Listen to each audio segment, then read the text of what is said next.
I'm Greg Rockefeller. I'm Beth Rockefeller. And I'm Mia Rockefeller. And this is Reading with the Rockefellers, a family book club podcast. Today we are discussing Red Queen by Victoria Aveyard. So grab a copy and join us on this literary journey.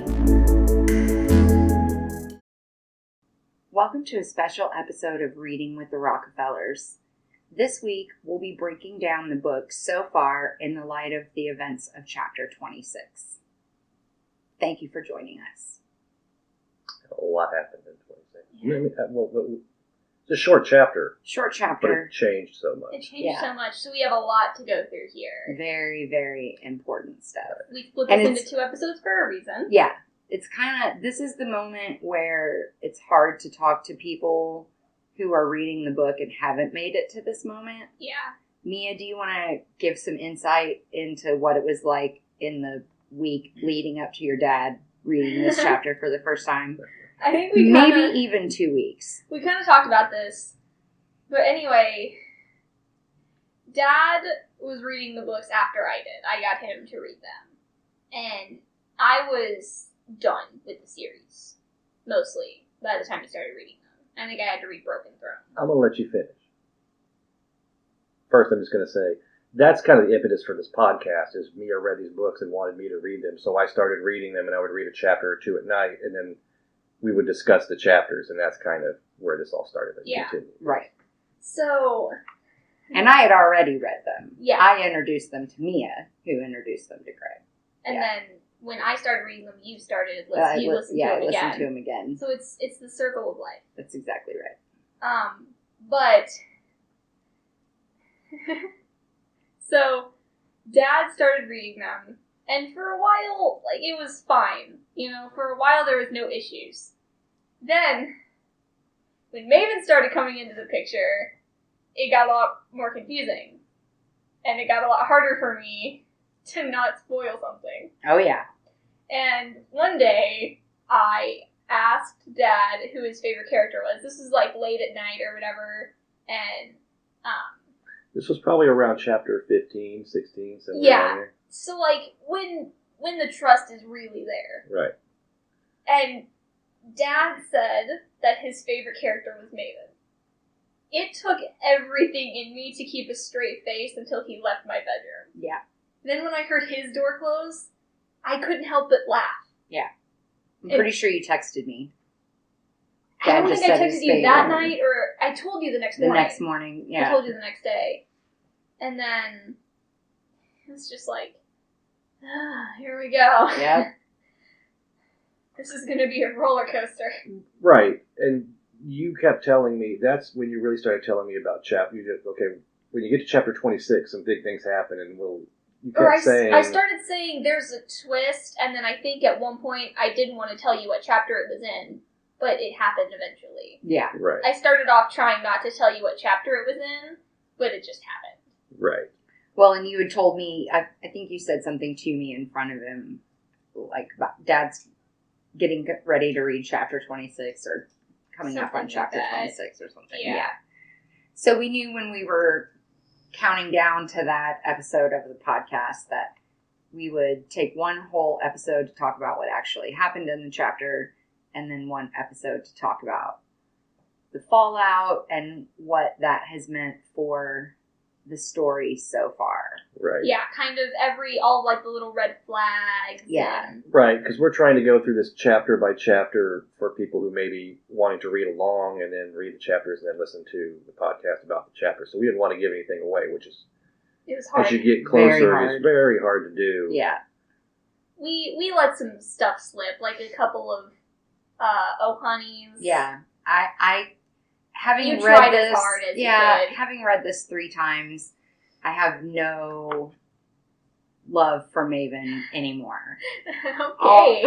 I guess even the second time, Yeah. I already knew. Not that on my first read, I can remember ever being like, I really like Maven. You know what I mean? I think you just block that out once you find out. Because I know there was a point where I was like, I really trusted Maven. You know, there was never a point where he was my favorite character. Oh, you trusted him, or you wouldn't be so mad. You wouldn't be so mad if you didn't feel the exact same way that Mare did. the thing is, as we get farther in, and we'll realize as we get in the books, Maven is, he's a bad guy. Right. But he's also a very tragic character in a lot of ways. Yeah. We'll find out. But she does such a good job in the writing and the way that Maven plays his part.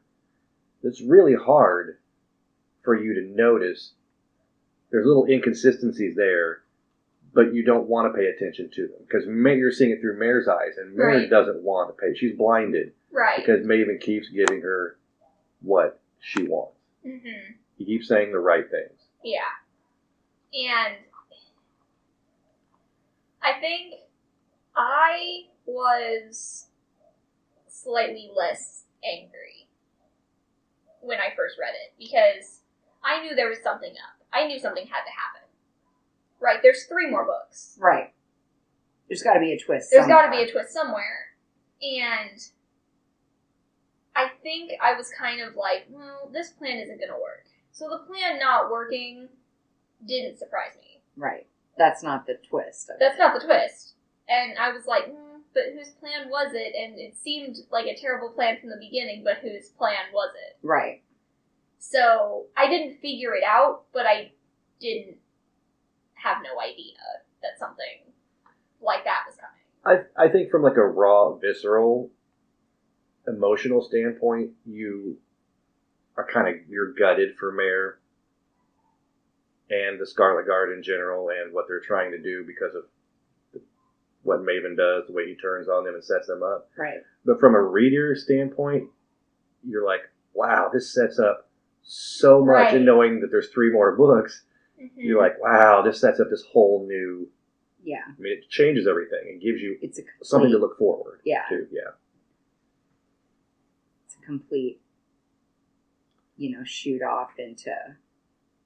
It changes everything. Yeah. Right. A So place many we characters, Never not just- thought we were going to go. Right, not just the Scarlet Guard and Mare. So many characters are affected by this. Right. And instantly, it's, where the battle was back and forth between she cares more about Maven or Cal, that wedge has been drawn out, and now she's, he's made her team up with Cal. Now they have no choice but to team up together. They're in this together. Yeah, now. but it's not in any romantic standpoint. It's just they kind of have no choice but to... Well, it's But we know there's romantic feelings there anyway. the enemy of your enemy is my friend. Exactly. It's really, I mean, in fairness, She kind of chooses neither. Mare's never been a Silver, knew she wasn't going to fit in, knew Right. that ultimately that her goal was to try to change things. Yeah. Mm-hmm. Cal just lost everything. Yeah. Literally. Everyone he knows is Silver. They're not going to support him. His father Exactly. is dead. He's the one who killed him.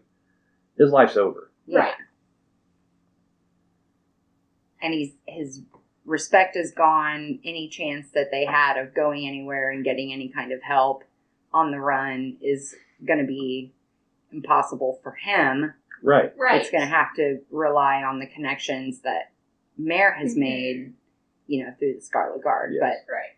that's looking ahead, and we're here to Talk about looking back. talk about looking back. So the tendrils of this betrayal, we tracked all the way back to chapter 8. Right. Yeah, we on the Wayback Machine to chapter 8 when Mare has just woken up from being caught after falling into the electrical, what do you call that? The big shield over Yeah. when they were having the Electrical Queen's shield. trial. Queen's trial, yes. Mhm. And so she, And almost blowing up Evangeline. right, Yes. so she wakes up Too bad and it didn't work. Alara is in her head. And she's seeing all these things that Alara is seeing as she goes through her head. She's seeing, Bree getting conscripted, Tramy, Shay getting conscripted, all these different things. And one of the things after going back, after having read it and going back again, that I noticed is there were several things that Mare had done prior to this point that Alara didn't see, or did she just not allow Mare to see her see them, such Right. as meeting Farley Mhm. in Will's wagon, Yeah. meeting Cal, and Cal Yeah. being the one that actually got her on there. Mm-hmm. So there's some things that we know now that Alara was able to make both Cal and the King stop dead in their tracks and make Cal take out his sword and heat it up and decapitate his own father. Yeah. So clearly, she could have been seeing things in Mare's head and only been showing Mare what she wanted her to think she saw. Right. Because it's very clear that she knows her mind inside and out. So she would not have missed those things. There's no way. Not as much as Cal was on her mind. Right, exactly. You know what I mean? Even subconsciously, she's thinking about Cal. Right. And so pretty much every time she is around Alara, if Alara's slipping in her head and not noticing, she'll be like, oh, she's thinking about Cal, you know? Right. There, and it brings into question every time she's around Alara, but not just that, every time Maven is around Alara. Maven's Which is around much Alara more frequent. all the time and meeting with the Scarlet Guard. How did Mare think at this point, now that she looked back, that she didn't know? Right. It's like, I don't care how much you trust Maven. You do not trust Alara. Right. And at a certain point, you have to start thinking, there is no way she is not always in his head. Right, yeah. Even if she's close enough, yeah. Even if she trusts Maven, there seemed to be like she should have maybe held back a lot of information from Maven just simply because Alara's around. Exactly. And we did talk about this a couple episodes ago, you know, before we really get to the depth of Maven's betrayal. We talked about, you know, having to keep some things back from Maven just so he would have plausible deniability. Yeah. Mm-hmm. But Mare, as we've said several times, is a 17-year-old girl. Yep. She's never been in a situation where she couldn't trust the people around her before. Mm-hmm. She's always had her family, you know, and her group of contacts in the stilts and stuff like that. Yep. So she's not used to not having somebody there that she can trust and talk to and help see through things. And Alara could see that in her head and knew that Maven had to be that person. And I think the part of me that got so mad the first time that I read it was the fact that it's, how do I want to say this? It's not just betrayal. It goes deeper than that. It's like betrayal's not enough of a word. He manipulated her. He, you know, nothing was true. At this point, I don't believe that anything that he said was true, you know. Right. I think it was all just a ploy to get her to where they wanted her to be. And it's just, the manipulation is so deep. Yeah, he manipulated her, he groomed her, everything he did was, and when you go back, we notice because Alara even says she had to cover Mare's tracks. Right. Yeah. So did Maven. Right. Multiple times. Right. When you go back and read, you're like, oh my God, Maven's covering her tracks. He's not doing this for Mare. He's doing it to keep their plan in motion. Mm-hmm. And I was talking about this with Mia the other day. I don't know about the decapitation, you know, Cal killing the king and all those things. I don't know if that was Alara's plan from the beginning, but Alara had a plan for the throne long before Mare fell into their lap. Right. When she saw Mare, this was an opportunity for her. That's because there was a lot of times Mare talks about it. I think she even talks about it in chapter 8. Why don't they just kill me? Yeah. They couldn't, and they basically make it seem like, well, because she's been seen, they can't do it. Everyone would ask questions. Well, they've manipulated the media before. Right. There was more to it. Yeah. Alara saw an opportunity. Yeah. And that's why Mare was still alive. Mm-hmm. Alara sees opportunity in pretty much everything. Yes. But somebody who is basically just raw clay and has no prior obligations or any kind of ideas, you know, this whole world is brand new to her. She's so doe-eyed. They can do exactly what they want to, again, manipulate her. You know, she jumped into her mind and found out exactly what her weaknesses are and then exploited that. Yeah. I think to the utmost. Another reason that it can make you so angry, just in general, is it would almost be better if he went from saying that he loved her to, like, hating her. If the fact that he went from that love to just complete indifference. Yeah. That makes it, you think it would make it better, but it makes it so much worse. Right. Right. It's like, if he hated her, if he's like, I hate you so much, Mary, just spit on her, it'd be one thing. It's the indifference. At least he still thinks about her. Yeah, it's like he just literally doesn't care. Doesn't care. Doesn't even have a thought. And I think that's why it hurts more. Yeah. It is such a good portrayal. You see how nonchalant he is, versus how passionate he seemed about things before. Yeah. So he's able to just turn it on and off like that, after 16 years of being Alara's puppet, he's able to be just as cold as she is. And that moment for Mare, when she realizes that, we felt sorry for her so many times before, but this one is just heartbreaking, It's because also, there's the lies, the betrayal, the setting her up, and then the absolute, indifference towards her. Yeah. But I think the biggest thing that crushes Mare is he gave her hope. He went out of his way to make her feel like they were going to do this. He was there. He gave her hope of changing the future and then destroyed it. Soul crushing. Just toying with her. Right. Just toying with her. And, from the minute he woke up till the minute he went to sleep, it was all about setting her up. It was all about what he and Alara, were doing. So making her think that, she had found the silver lining in this situation that she didn't want to be in the first place, and then for it just to be pulled out from underneath her. Right. And he sets it up so well. He does all these little things that, like, when we go to chapter 9, Mary even has a quote where she basically talks about Maven can't control his emotions like Cal. He's not a good liar. Oh, honey. And I think we even said, I think your mom even said, "Oh, honey," or you did when we read that part. It's like, sweetie. Yeah. Right. Because she says, "At least I won't have to be stuck with a good liar." Yeah, at least I don't have to deal with a good liar. Right. Yeah. And he's sitting there pushing the, I don't have control over my life. Cal gets to do what he wants, but I don't. Being a prince. Such a whiny little baby. Yeah. Right. Growing up in his shadow. Right. And I think there's a hint of truth, because all the best lies, if you want to tell good lies, there's a hint of truth to them. Sure. So he's using what he has, but he's using it specifically to garner sympathy from her. Yeah. Right.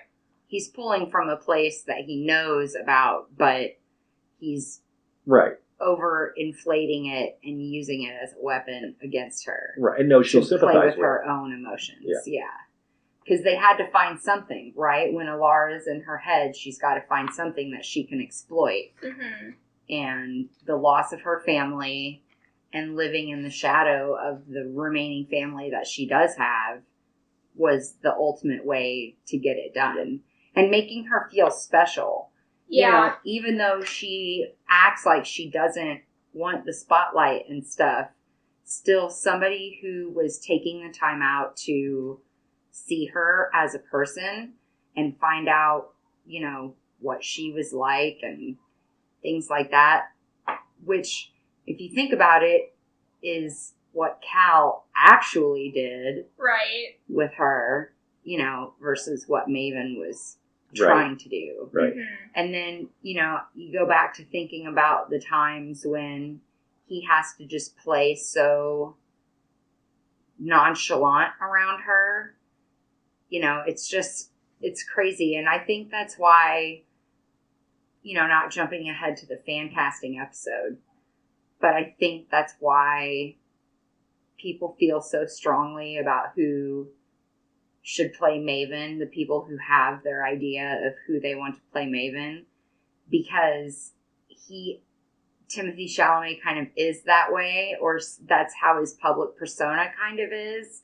The stand back and observe and then kind of, make your calculated move. Mm-hmm. He seems like he could really pull that off. The whole, the wheel is constantly turning and he's always 2 steps ahead of you. Yeah.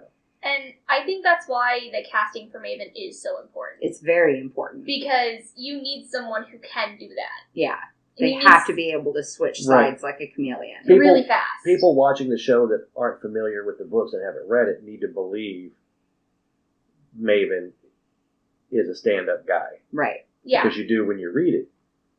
And you have to be able to garner sympathy for yourself. Right. And then when it turns, you have to believe that this guy really is this crappy Ultimate human evil. being that, Yeah. that was able to turn it on. And I think you can't do that casting based on a picture of somebody. No, you cannot. I think you have to look deeper into what kind of actor who can portray that. And for someone who's young, they have to at least look young. Right. Because he's 17. So, it's not going to be super easy. No. We'll discuss that when we get to our fan casting. Yeah. So. We've got a few more episodes. Wait for that. On a side note, while we're there, don't forget to email us your ideas at readingwiththerockefellers@gmail.com or find us on Instagram at readingwiththerockefellers because we are compiling a list quickly and I don't want our front runner in votes for mayor to be Zendaya. So. It will not. We're just discounting that one. Send in your votes. Send in your votes for who should be mayor, not Unless it's Zendaya. and then we're In just which going to case, throw shut it your out. mouth. That's right. Well, I No think offense to the people that are. I'm a Zendaya fan for sure, but I like she is Zendaya. not. I don't have a problem with her. She is not mayor. I don't see it. I don't either. But So anyway, I don't know.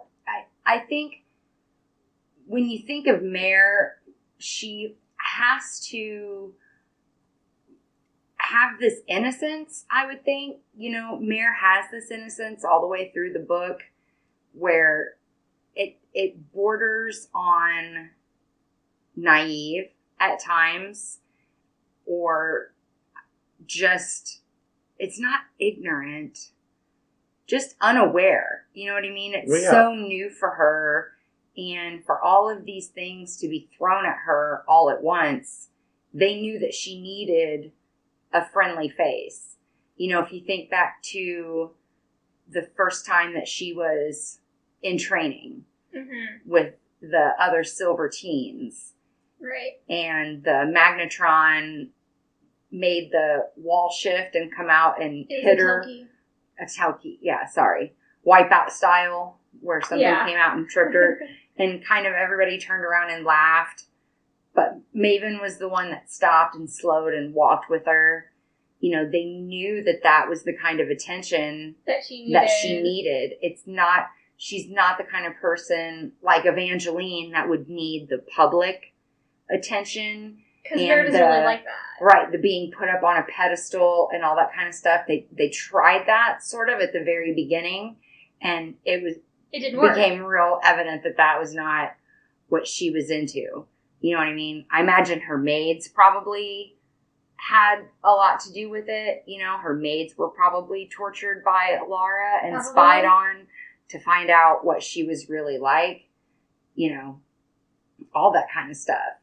At this point in time, when you finish chapter 26, you have to imagine that everything that's happened in the book so far, Alara knows about. Right.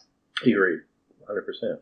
The dancing, the kissing. She obviously knows about that because there were cameras. All of that kind of stuff. Cal being the one that bringing her in, meeting Farley at Bill's Wagon all that time ago. The theater. Right. Yep. And all that stuff. Going back to the stilts. Right. That was Maven's idea. With what you were talking about Mare being naive. I mean, she just grew up in the stilts. That was her whole life, was that little area. Yeah. Right. She didn't know anything else. All she knows about Silvers is what they portrayed to her and what she sees on the broadcasts. So when she gets in there and Julian's telling her all these things like, you won't betray anyone, you know, they're playing a game. She's like, well, I'm not playing a game. Right. He's trying to explain to her. It doesn't matter if you think. If you think you are, it doesn't matter because you are. They're playing it and you're part of it. Yeah. The minute you walked through that door, you were part of their game. Going back and so many times seeing her say, well, I'm not playing a game. I'm no one's fool. While the whole time, the one person she trusts is the one person she should have never trusted. Exactly. She's literally making a fool of herself. Right. And Julian himself didn't 100% know who she could or couldn't trust, but he had enough sense to say, don't trust anybody except yourself. Yeah. He literally said, you shouldn't even trust me. Even you me. don't even have Right. reason to trust me. Right.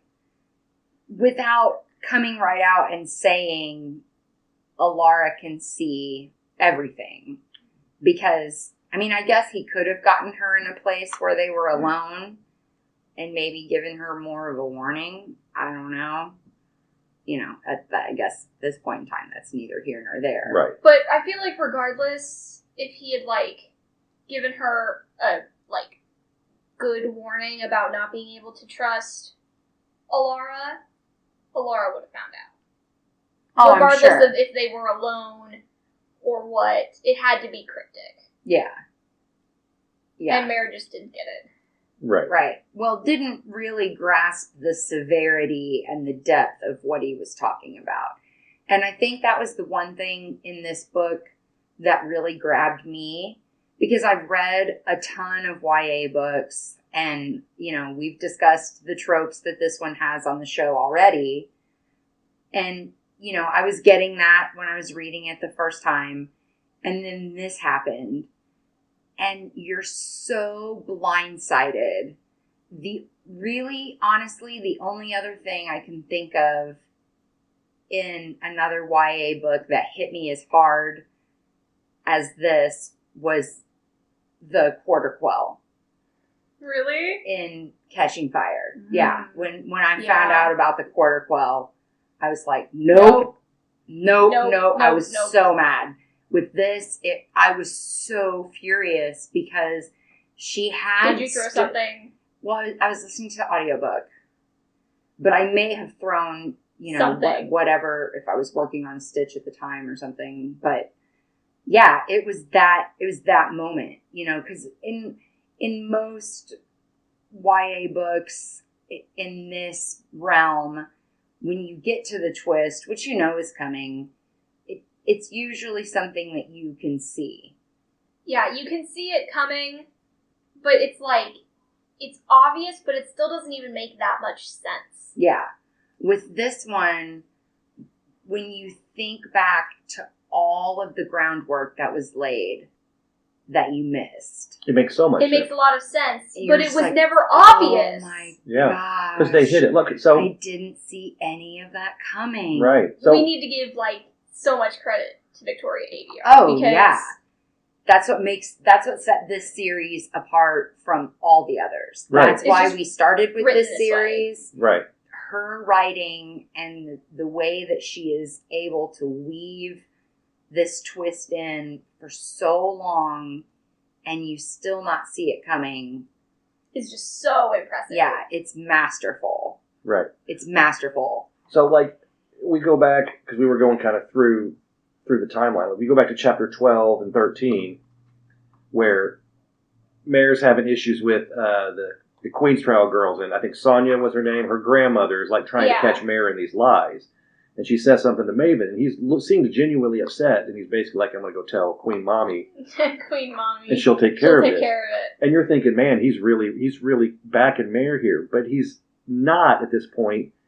He's still wanting to cover the story. Right. He's like, he's going to go tell his mom, hey, this woman's about to uncover our whole setup. That's why he's doing it. But he makes it seem to Mare like it's all about her. Exactly. Right. It works both ways because he gets to keep the story cover and he also gets a little bit more trust with Mare. Yeah. Because there's a reason like, for leaking the story that he can present back to her. Right, because he's like, oh, it's so sweet, he's going to help me. Yeah. That's not why he's doing it. They knew exactly the way to guide her. Yeah. You know, she thought that she was making her own way through this maze without realizing that, you know, she was being expertly guided exactly where they wanted her to go. Yeah, in the same chapters, 12 and 13, you get Colonel McCanthos having the argument with Alara about the Scarlet Guard, and McCanthos is bringing up all the things that the Scarlet Guard did, and Alara's like, no, that wasn't them, that was this and this, and she makes excuses. And she's got to keep the Scarlet Guard small at that point because she's already planning the people she wants to pick off. Right. And she's going to use the Scarlet Guard to do it. So she can't have them be a huge deal now. She has to give the Scarlet Guard a reason to do something bigger. Yeah. And everything. Maven was able to give, perfect reasons to why every single one of those people needed to go. Why the benefit was to Mare, even though the benefit truly was to Alara. Right. The Colonel could have pulled out things, stopped things on the front lines, spoken to other colonels and generals about what was going on, right, and end up causing an issue there. So she had to be taken care of. Yep. Ptolemus, I don't. You guys have a thought on why Ptolemus was a target? Well, he was wasn't he in control of the Archeon? Yeah. Guards, basically. The Archeon City Guard. Which I think basically is because she wants to be able to put who she wants in control of I'm sure, once this whole thing takes over. Yeah, maybe he's too much of a loose cannon. Right. It would also... Loose cannon. It would also really suck for Evangeline, which would throw Cal off a little bit. True, like maybe just throw the whole Samos family right. kind of into upheaval, to where they're dealing with their own tragedy and not able to. This is one of the first ones when I looked back, and I was like, I should have noticed this, was them going after Macanthos being one of the targets after she was the one who was trying to say that the Scarlet Guard was a big deal. Mm-hmm. Why would that be the target that Maven gives? He comes up with a reason. Yeah. But it didn't really make sense once you look back on it. But I didn't really think about it at the time. I mean, it's much clearer that, of course, if you're going to try to take the throne, you would want to get rid of Macanthos. Well, and Macanthos, if you remember the way Maven explains it to Mare, he threw the twist in there that with the front destabilized without their strong colonel there to stabilize the front, that the king wouldn't send Cal. Not only because the front is destabilized, but also just a shooting so close to home. Like that mixed with the front being destabilized, he wouldn't let his heir go. But why Macanthos specifically was so that the front lines would be in chaos and he wouldn't send Cal. And he's triggering Mare. Maven makes that clear to Mare, and she's like, oh, well, anything to save Cal from having to go to the front, even though, as somebody who cares about him, which she clearly does, he was so excited to take his legion.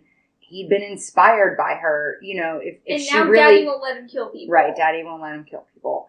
But if she really cared about Cal, she would be proud of what he's accomplished and be happy that he is, being able to kind of live out his dream of being the youngest general and taking his own men and trying this new fighting tactic. I think Cal actually did believe that doing this and having these silvers with these abilities at the front line, where no one expected them to be, would turn the tide of the battle, and they would finally win the war. And that's what everyone wants. We even talked about how great of an idea it is, and why did nobody ever think of this before?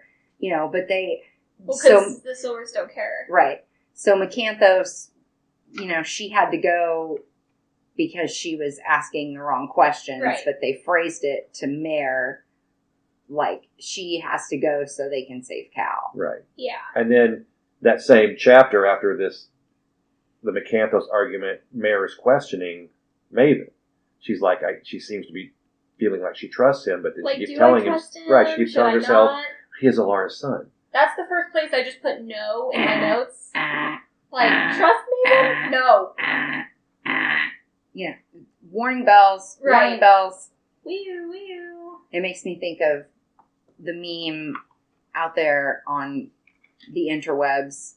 Where, that's where memes usually are. Yep. It's just a box of red flags, like a pennant or something, and it says red flags on the outside. And it's like, even though this box is clearly labeled red flags, I'm still going to date it for 6 months. It's like, Mare, you have clearly said several times, I can't trust the son of a snake, blah, blah, blah, blah, blah. And then, we even said the next chapter, or the chapter after, it's like, Maven's the last person I have to worry about trusting in this den of snakes. It's, honey. did you even listen to yourself? And that's What how changed? good. That's how good Alara and Maven were at giving her exactly what she wanted and playing her right into their hands. You know, they just left a trail of breadcrumbs for her to follow right into their trap. Oh, yeah. And she did it. She walked right into it. Yeah, she's like, Maven is Alara's son. I don't know if I can trust him. Then the next chapter, Maven's like, talks about he understands her, and she's like, no, you don't. He talks about how Cal's better than him, and Cal gets what he wants, and I don't get what I want. She starts to feel kind of sorry for him. And Maven even says to Mare, hide your heart at this point. Yeah. I specifically want to bring this up because this will come up later. What, to hide your heart? Yes. Yes. Yeah. And Maven tells her about being home. He knows she's homesick and he can help. There's another thing of Maven, another time where Maven does exactly what she needs at the time, and she's just so. And you're thinking as a reader, man, he really seems to be trying to do everything he can to help her out in this horrible situation she's in. But he's not the one who does it. No. He puts it in the hands of Cal, so he washes his hands of sneaking her out. But makes himself look good because he's like, she's like, why don't you go? He's like, no, you don't need me. He plays the savior. Yeah, he plays the sacrifice martyr card. While pushing her closer to Cal because he knows that that's going to come in handy at some point too. It's expert manipulation. It is. It's just textbook.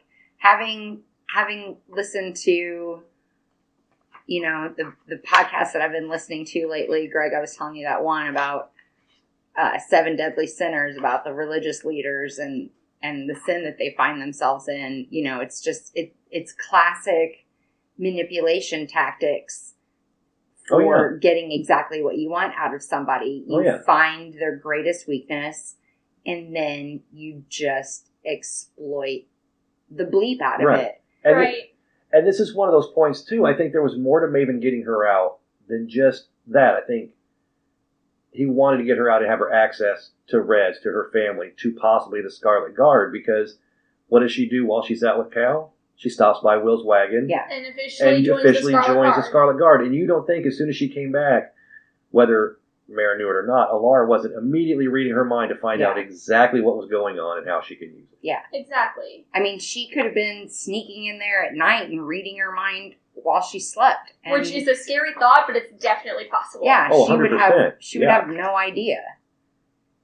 It's just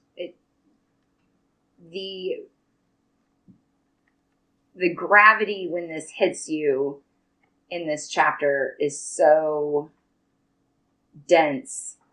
It goes back so far and it resonates so deep.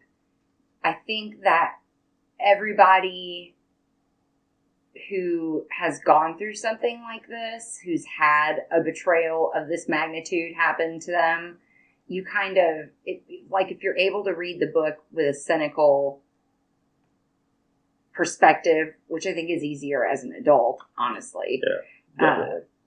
But you kind of find yourself questioning her. But if you go into it with more like the innocent perspective, I could totally see somebody just being completely blindsided by this. 100%. Because I read it skeptical and was still blindsided. Exactly. And when I read it, I wasn't looking for a twist necessarily, but I wasn't surprised when a twist happened. Right. So it's not like I was going in really skeptical and thinking that everything was suspect, but I definitely wasn't there's just not going to be a twist. Right. This is just all going to be smooth sailing.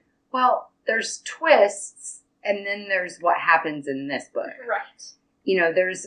We've talked off mic about some of the other things that in pop culture that are kind of relevant to this level of twist. With what you've seen, Mia, I think it's episode 9 or 10 of The Good Place. Yeah, whatever episode it is. It's like in season 1. Yeah, for those of you that have watched The Good Place, when you're talking to somebody who's watching The Good Place that you have to ask them what part of season 1 they're on. Right. What was the last thing that happened? What do you remember? Yeah, exactly. If you give that away before they see it, it ruins the whole thing. Exactly. You know, another show that you haven't seen that's the same way is Mr. Robot. If you're watching the first season of Mr. Robot and you talk to somebody who's watched past episode 8 and you haven't seen episode 8 yet, you're just like, what? You know, because the whole, it's a different show. Right. After that, it's now we've entered a different book, basically. Yeah. Right. We were sailing on one course, and now We have just it has veered gone into hard a left. complete offshoot. Right. Yeah. It reminds me of, and I remember this, I remember when The Sixth Sense came out, because it was such a huge movie, and everyone would ask everyone around them if they'd seen the movie before they would even discuss it. Right. Because nobody wanted to give the twist away. Yeah, it's kind of the same thing with Fight Club. Yeah. You know, be like, oh my gosh, have you seen Fight Club? No, okay, You well, I know, won't talk about it, yeah, because I don't want to tell you what the twist is. I mean, first of all, those are the rules. Right. Second of all, that twist, you never see that coming. Yeah. The twist in Fight Club, you never see it coming. So, it's almost like, I don't even think when I saw Fight Club, I knew there was a twist. I don't think I knew there was a twist at the end. I didn't really either, because I saw it early. Yeah. And I didn't we see saw it. it early, well, like when it first came out. I'm not going to, and neither Fight Club nor Sixth Sense am I going to give away the twist here, because I'm just not going to do that. But you go back and you look and you start paying attention, it is one of those things where you notice.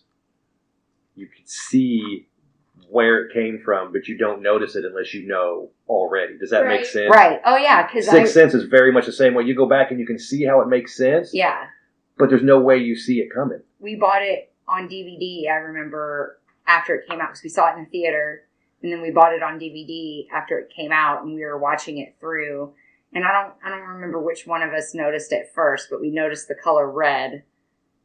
Yeah. The things that were red Yeah. was like the first thing that I picked up on. It's like, okay, everything that's red is kind of a key into the other side of this Right.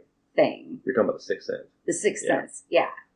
So, there's twists on that. Yes, Mia, you have to see it. It's very good. Amazing movie. The twists on that level are the ones I can think of. The Good Place, Mr. Robot, The Sixth Sense, where the twist is just like, what? Gone Girl. When you get to the twist in Gone Girl and you're just like, The Sixth Sense is such a fantastic movie that it's one of those movies that it's like, was it the first movie he made? It was one of the first movies that M. Night Shyamalan made.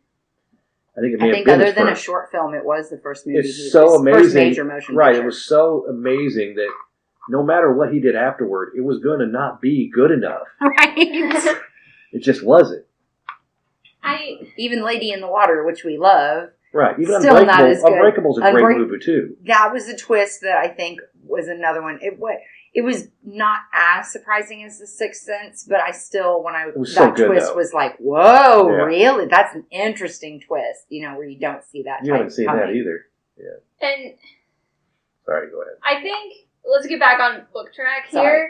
I think with this book series, it's one of those things where you hear that someone is like reading it and you're like, first you have to ask, what book are you in? Yeah. Like, what book are you currently reading? Then you have to ask what chapter they're reading, or like, what's the last thing that they read? Yeah. Because then you know everything before then, fair game. Mm-hmm. Everything after that, the lips are sealed. You do not speak a word. Right. You kind of just say, like, have you gotten to the ball yet? Right. Or... Right.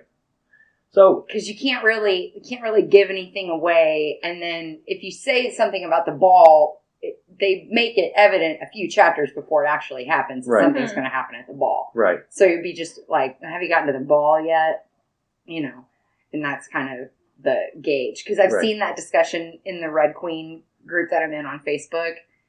And people will be like, oh, I just started reading this book and I really love it. And be like, what chapter are you on? What's the last thing you remember? Fasten your seatbelt. It'd be like, oh my gosh, I just love Maven so much. With their ship name and all this kind of stuff. And it's just like, now we can talk about this part, actually. Right.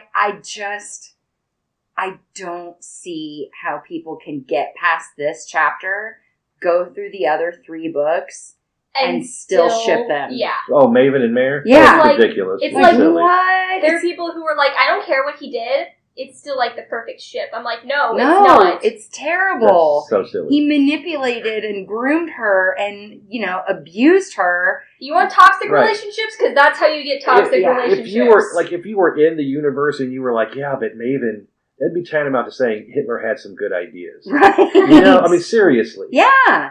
Yeah. It's like, really? The Luke and Laura complex.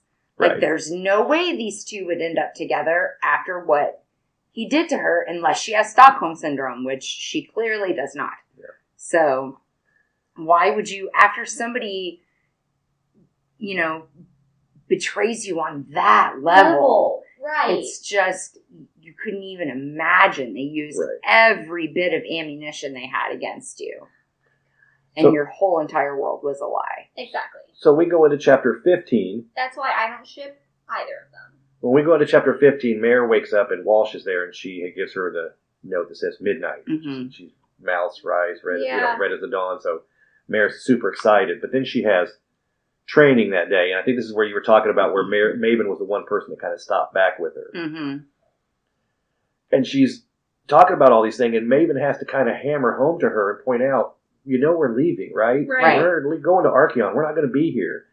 He's trying to prepare her, and you think, he's trying to, make her understand and help her guide through this. No, he's trying to make sure she doesn't do anything silly and ruin their whole plan. He has to hammer home to her, we're leaving Somerton. Yeah. And you're coming with us, and there's not a whole lot we can do about it. Exactly.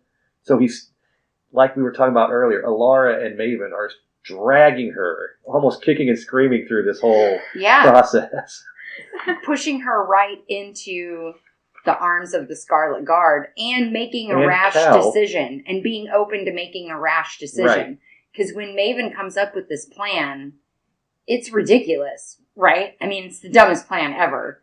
But he has to make it seem like it's 100% gonna work. And that doesn't happen without him just repeatedly hammering home, the devotion and all this other stuff. It's got to be, he's got to work hard to make her believe it. While being the martyr and saying, here, you go with Cal back to the stills, I'll stay here. He's constantly hooking them up, too. Right. Just so he can set it up later and say, Cal will always choose you. Yeah. Maven works so much like overtime. Like, he's constantly working to try and get her to stay with this plan. Yeah. Right. That's the level of it for me, is that but he also, it never stops. But he also makes it look like he's helping her. Right. Oh, yeah. Like, he that's makes what it she seem needs. like it's for her benefit. That's what she needs. Yeah. The first step, your homesick Mare and getting Cal to take her back home. That was the part where she's like, okay, Maven's not such a bad guy. He's Alara's son, but maybe he's okay. Right. Chapter 16. And he's got to be able to get the information about what life is like outside for her. Right. And chapter 16, where it cinches it all when she goes at midnight to meet the Scarlet Guard, and who should be there but Maven. And it's immediate. She's just so happy to see him, holding Super his easy, hand. barely an inconvenience. Right. He's just already got himself locked in. Yeah. And by taking that step, that was a huge part of it. Right, and he plays it so well there, like, because Farley's not trusting him. No. She puts a gun to his head. Yeah. He tells that heart-wrenching story about Thomas, the Red that he met at the front. Which, for the record, that is an actual person. Like, it's a person that he did meet. He just didn't have that reaction. Yeah. Right. There was no emotional connection. Right. So he says. But he swears on his colors. He swears to the Scarlet God. He does everything right here. Yeah, exactly. He puts on the show perfectly for her and checks all of the boxes because they know beforehand what boxes they need to check. Right. And there's a character here that kind of plays a part in this, and they don't discuss it much, and I kind of have my own theories, and that's Holland, his servant. Because Holland brings up that Maven's felt like this a long time. Right. And he's so proud of him. Is Holland, who is a Red, because he's a servant. He's a servant. Is he just being played by Maven? Yeah. Or is Alara also using her powers on Holland as right. well? Yeah, that's what I think, right. is that Alara is using her powers on Holland. Or he's an older guy somehow. anyway, so I think she was able to get in there and plant the seed for him that... And is Exactly. And as soon as Farley lowers her weapon and says, "Welcome to Scarlet Guard," Mare moves over there and like grabs his hand and she says, "Thank you, Maven. You don't know what this means to us." And then in her head she's thinking, "To me." Right. That's it. Yeah. He's in. Yeah. Exactly. 100%. He's got her hook, line, and sinker. Also, Maven does a great job of, like, feeding Mare's narcissism. Yeah. He also does a good job here of being like, "Okay, I want to help, but I don't want to give you names. I don't want to assassinate people. Exactly. Your tendencies are too violent." Then, Your violent ways aren't winning you any friends. literally in the same chapter, is also pushing for doing something bigger. Right. He's just like, whatever Mare needs to hear at that exact moment is what he's going to say. Yeah. He's so perfect at it. They've crafted everything to be exactly what they need. And when he sent her home to the stilts with Cal, it was the perfect time for him to do some scamming with Alara and prepare for all the different ways that he would react when she comes home.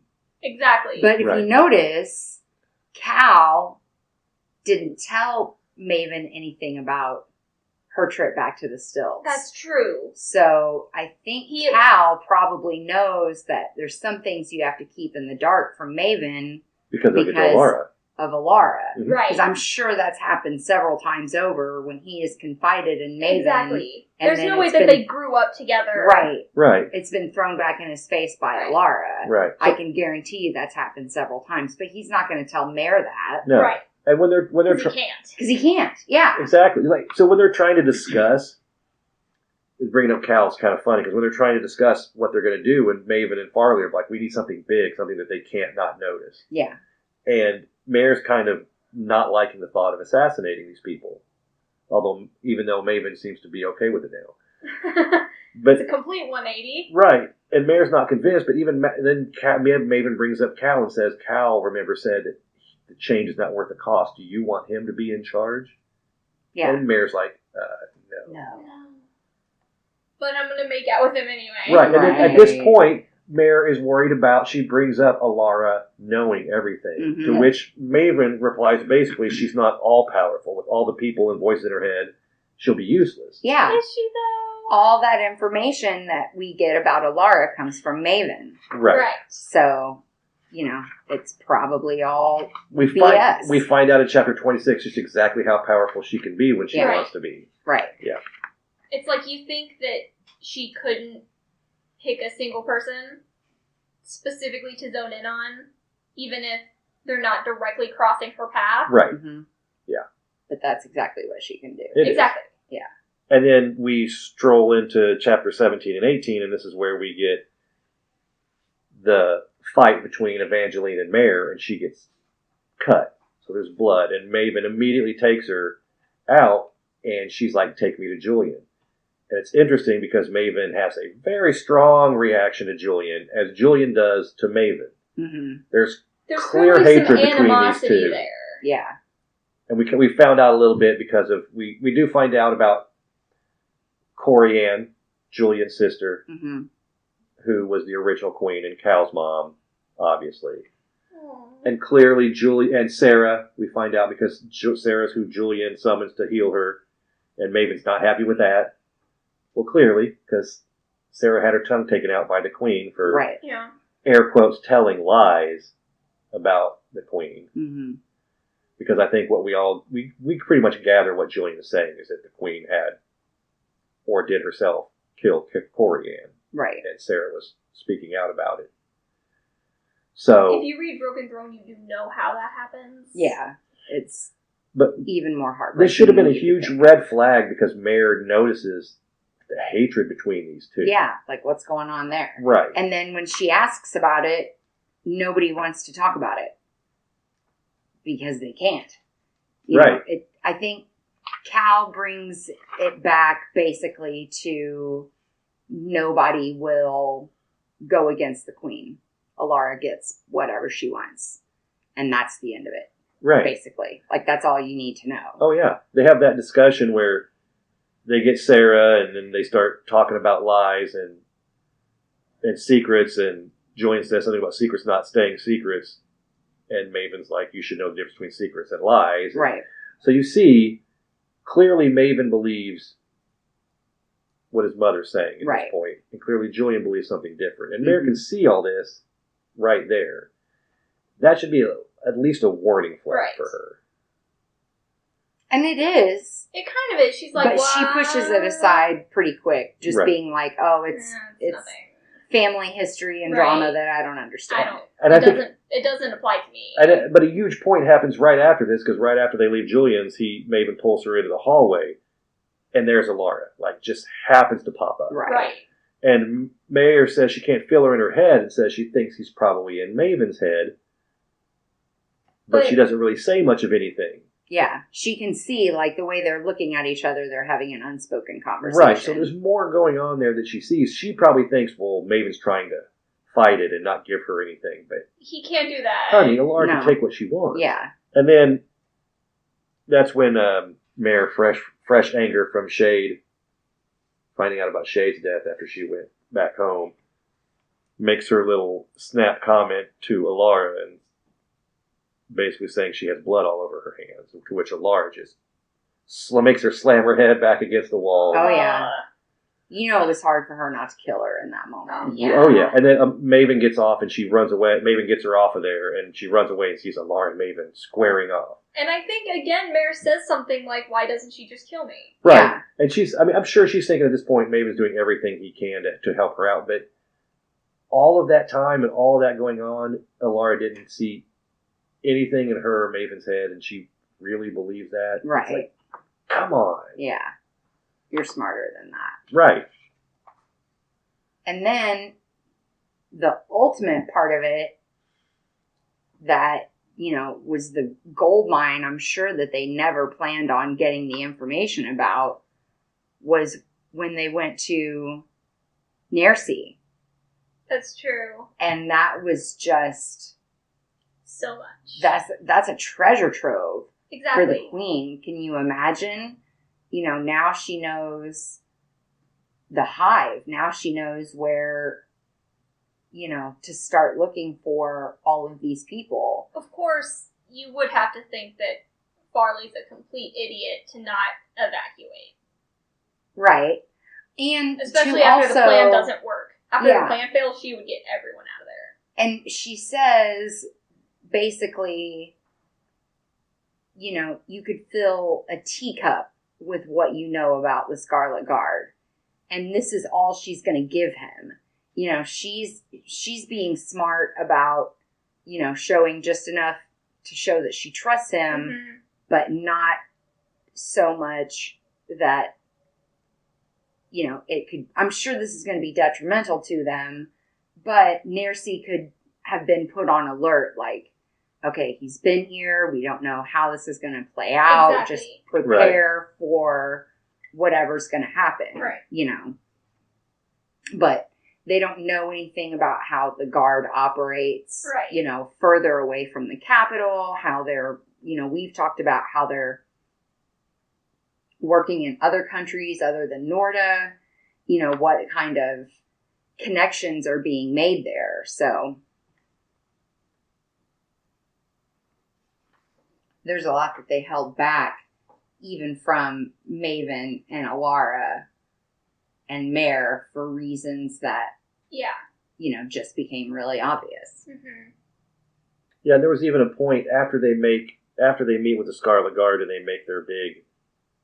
have the after Mare comes back and Maven's in her room. The cameras are off and she thinks it's Farley, but it's Maven, and he tells her, "Oh, I some of the mom's guards owe me favors. That's how I can get the cameras turned off."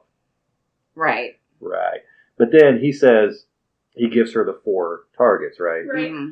And the next time she has a meeting or she has lessons with Julian says a few things about her. He tells her about Sarah and Corian, which we've discussed. Yeah. But then he goes in and talks to her and says specifically, she's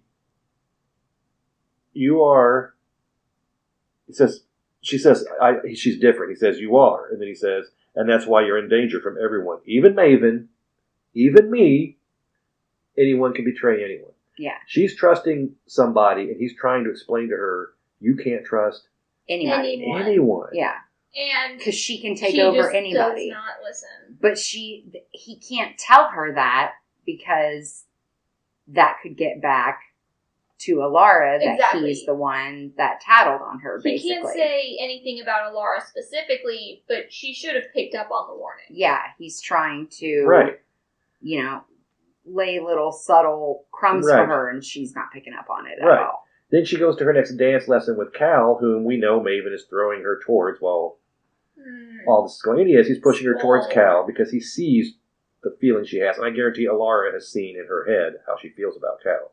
So she's saying to herself, Maven's twice the prince Cal ever is, will ever be, blah, blah, blah, then starts making out with him. So... I prefer your brother. Let's kiss. Right. Right. And she can't stop because she loves the swole lips. But this is all still Maven knows all of this and is pushing her to Cal because she's seeing that Cal does obviously have feelings for her. So she believes, and I think as an adult, like if this were a 37-year-old mayor and Maven had pitched the idea, oh, Cal will always choose you, she probably would have been like, not over the kingdom and his father. But as a 17-year-old girl, she's probably going to believe that. With a swole 20-year-old. Right. But Cal was never going to choose anyone over his birthright, over his duty to his country and his father. His family. Right. It's way too... He's way too loyal for that. And then she feels all guilty about the kiss when she's around Maven. Like, Maven cares. I mean, she doesn't know that at this point. And then he says this is at the beginning of chapter 19, she asks him if he is afraid. And he says, this is straight from the book, his eyes hardened, shifting into blue steel. I'm afraid of failing. I'm afraid of letting this opportunity pass us by, and I'm afraid of what happens if nothing in this world ever changes. He turns hot under my touch, driven by an inner resolve. That scares me more than dying. And then he does the rise red as the dawn, right? Yeah. I mean, that's like, he's just, he's such a good guy. Right. He would rather die. I'm a good person. Than see this happen to Reds. And it's, like, now it seems so, like we're saying it sarcastically because it seems so silly. But until chapter 26, it felt real. Right, yeah. Exactly. It's not until you go back and look at it and we're like, wait, how did Alara not see this? Okay. How did Maven not already, you know what I mean? You notice it when you go back and look. Right. Yeah. But as you're reading it, you just kind of get so caught up in things to really think about it. Right, and she starts having second thoughts about the assassinations because she's meeting all these people that are going to be killed. And Maven even have to take her outside and be like, look, yes, they have kids. All of them have family members who are going to mourn, but this he still has to push her across the finish line. Exactly. Working some more overtime. Yeah, like What'd you think? Yeah. Did you think that they were just single people who didn't have any, family members, children, loved ones, anyone that would care? The only person she still didn't really feel that sorry about was Ptolemy, because she just hates the whole Samos family. Right. Except for Lucas. Yeah. But Lucas doesn't like the rest of the And family. I mean, even after the assassinations, we get to the point where Maven kind of diffuses the situation when Cal's torturing Farley, and then Ptolemy comes down there and is getting ready to basically kills Tristan, right? Tristan. And he's trying to basically go after everyone, and Mare basically knocks him out, just shocks him, unconscious, and everything. And Maven has to diffuse the situation here and be like, okay, the king needs to go talk to the people. Queen Mommy can deal with Queen Mommy will deal with this later. because he has to keep things going because their plan has to stay. His and Alara's plan is what's in his mind now, right? Not saving Mare. He needs these members of the guard alive, right? Mm-hmm. And he even goes back later and brings up the blood base because Mare's blood's down there later, so he has to cover that. He has to get Cal again to do another favor and help cover Mare's tracks with the blood base. Right. So I mean, so many times Maven and Alara are running around covering Mare's tracks to protect their own plan. Right. But doesn't have anything to do with it Mare. Looks to her like saving their own butt. Right. It looks to her like Maven saving her butt. Right. And you see it so much when you go back and look through. So they get their records destroyed. We have of course, obviously, the measures, which are, that's a rough one. Yeah. Oh yeah. The measures were tough. I don't know That how was we gonna made that happen episode either funny. Right. And then Maven was like, basically, you must do this. We'll get through it. And was, there for her for this too as well. But I think that kind of gives us, going back and looking through and seeing everything that Maven went through to keep her on track, as well as make her feel like he was there for her, brings it back to what you were saying, Beth, about none of that was true. So it's not a, what do you call it, when you turn on somebody? Betrayal. It's not a betrayal. It's only a betrayal if he was actually that person and then he turned on her. Exactly. He was never real in the that. first place. None of that was ever real. Yeah. Right. It was all It's manipulation. a hoax. And I don't think that's dawned on her yet, and I don't think it's going to dawn on her for a while. Right. That he didn't just betray her. None of it was ever true. Yeah. He played her exactly the way. It wasn't He wanted betrayal, to. it was manipulation. Yeah. Oh, 100%. Manipulation isn't even the right word. It's it's closest. straight up exploitation. Yes. She was just a pawn in their game. She was completely used. How does it feel to be used, Mare? How Exactly. does it feel? While standing there stomping your foot saying you're not going to be a Yeah. pawn in somebody else's game.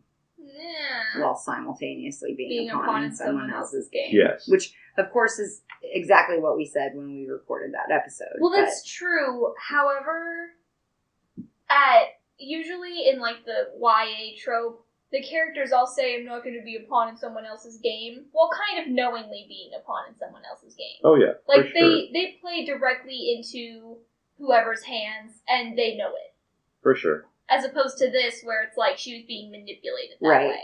She thinks that she's got this whole other direction she's going in. but- Right. And I think that helping her get back home was the first step, but him joining the Scarlet Guard and being there for her when that was I think after that point, there's not a whole lot he could have done and she wouldn't have trusted him other than the betrayal he did in chapter 26. Right, pretty much. He pretty much had a lock then. And after that point, that's where you start seeing things that he and Alara were both having to cover up for Mare to keep things going. Right. Because she was getting sloppy. Right. Mhm. Did you think that no one would notice the blank spots Right. in the video logs and in the memory of all the guards when they broke the prisoners out? It's Right. you thought no one would notice that. But she had Nowhere tunnel near vision. as smart as she Yeah. thought she is. She had tunnel vision. She thought everything was going her way. The Scarlet Guard's working with them. Oh, Maven's with me too. You know what I mean? Everything is going her way when it comes to these plans. So then you get the silly plan that Maven comes up with, and she buys into it. Yeah. Because she knows that Cal does have feelings for her. But again, being a teenager, she doesn't realize that those feelings don't compare to a 19-year-old who's been raised to be the next king. Right. That's everything. Yeah. He's not going to change that for anyone. Right. But Maven has to make her think that he is. Right. And Maven constantly brings up, do you want Cal doesn't think change is possible. Do you want Cal to be the next king? Which makes a little sense to Mare, and I can see why. But as you pointed out, Beth, Cal wanting to do his army of silvers at the front to try to win the war and end the war so that Reds didn't have to be conscripted was his way of trying to do the right thing. Yeah. But he needed to end the Lakelander War first. Right.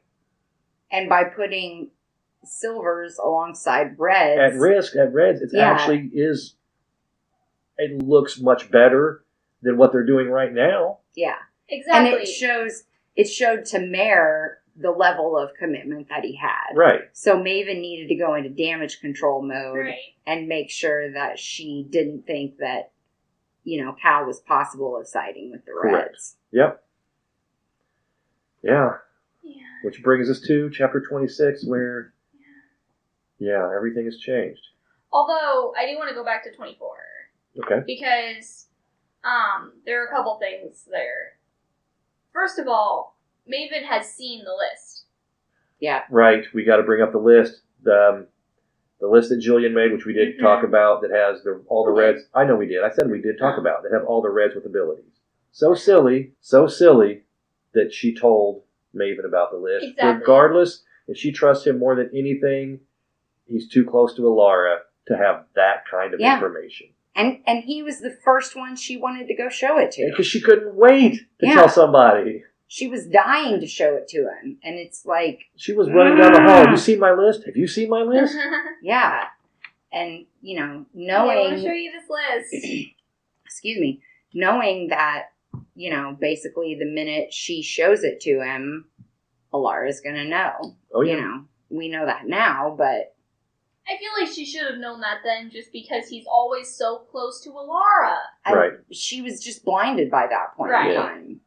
He had done such a good job of pulling her into his side that she was just oblivious by then. Yeah, and I think as you said earlier, from this point forward, Mare has to know anything she or Maven knew, Alara knows. Right.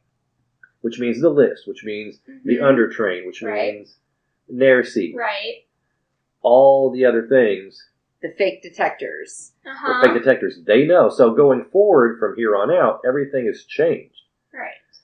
We don't know what's going to happen with Cal and Mare at this point. They're busted. Right. They're probably headed to execution right now. Yeah, because they get caught. Everyone in the Silver Universe believes Cal just killed his father, which he technically did. Right. Yeah.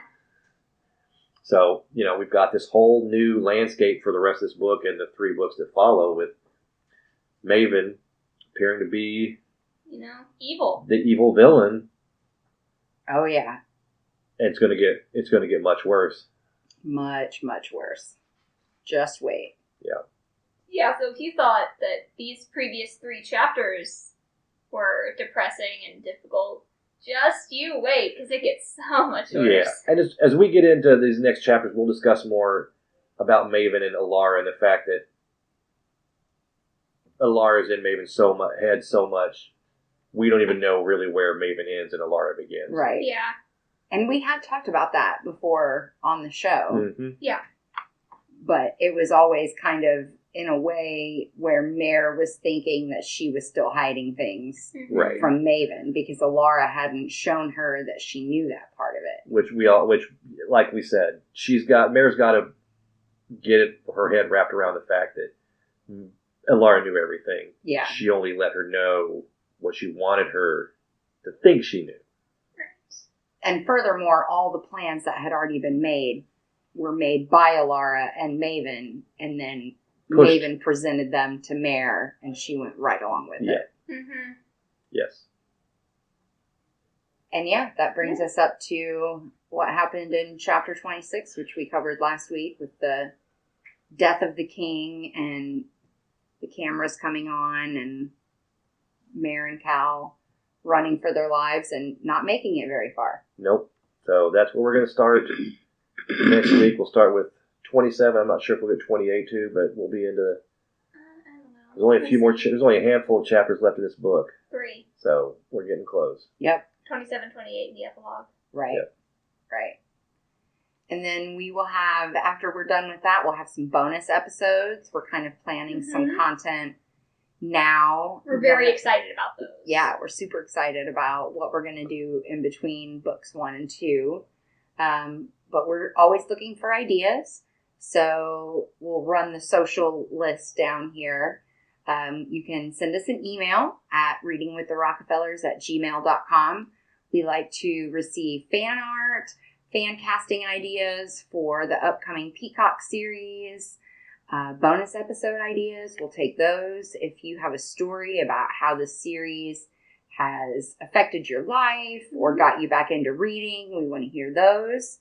You can connect with us over on Instagram. Since this is kind of a special episode, we won't do Fan Art Corner this week. We did run a little long, but we wanted to make sure we got the full grasp the gravity of this chapter. Of the situation, yeah.